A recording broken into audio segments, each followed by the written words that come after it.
each one of them includes a presentation, but some of them are less formal than others. When I talk about presentation here, that means you're going to do a really nice PowerPoint speech versus just presenting the information you found on a timeline. So this is the table of contents. This is a table of contents. So instead of the students hearing, oh yeah, I have to do a project, and they're going, okay, I either have to make a poster or I have to write a paper, which not every student likes to do the writing or likes to do those aspects. With history, it's easy to do a timeline. They can do a presentation for pretty much any subject. You put materials together, do the research.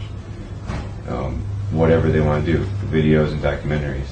Interviews. I had a discussion with students on capital punishment. And so I laid out constitutional grounds, some Supreme Court cases, some different viewpoints on it, religious and political.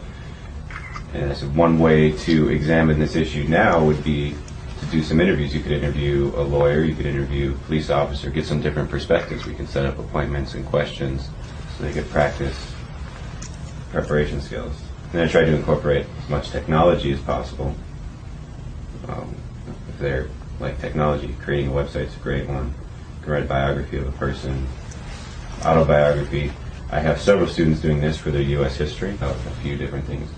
That's why it's all kind of broken up, that I need to add these in. All right, let's do something that you're going to use in real life, you're going to use, you can use every day.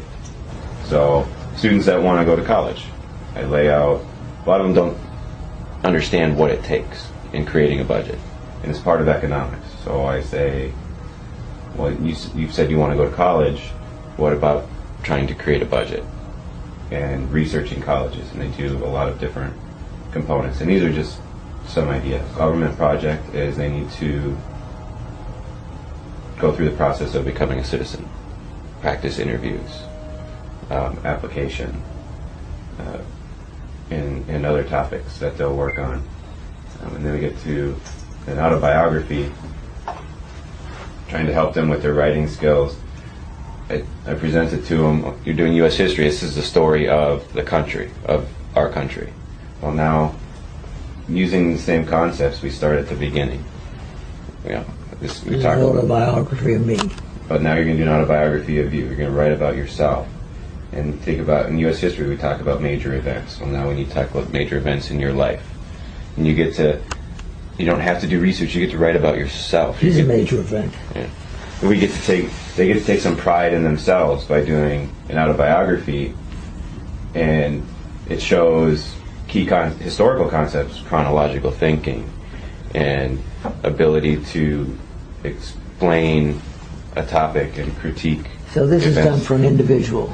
This one's specifically done for an individual. It's going to get refined a little bit, and it'll be placed into the section here that they can do. And then I get into the fun ones, to me, with the technology that the students haven't quite picked up on yet because they think it's too much work. This one's fun, an article or editorial. You do a topic. This is from, my brother actually created this. A fake newspaper on Greek mythology, where, you have to learn about the topic. And he talks about Oedipus, Hercules. Yeah, you got to read about them. You got to read about them, and then you get to be creative. And my brother's really sarcastic, so the 12 tests of Hercules. Well, he's writing.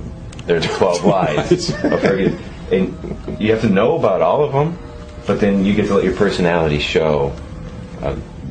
Your creativity comes out. So if you really like it, that's good for English. It's great for English. I can look at content for my courses, and I can pass this off very easily to English and say, why don't you check out the grammar and the structure, and it's easy to collaborate between subjects with most of these projects. Yeah. This is what I do. Students keep coming to me. Other teachers, they've asked for projects, and they get told, well, we're not doing projects. And they come to me and I say, what do you want to do? And I show them this list. What do you want to do? And then they say there's a topic that interests them.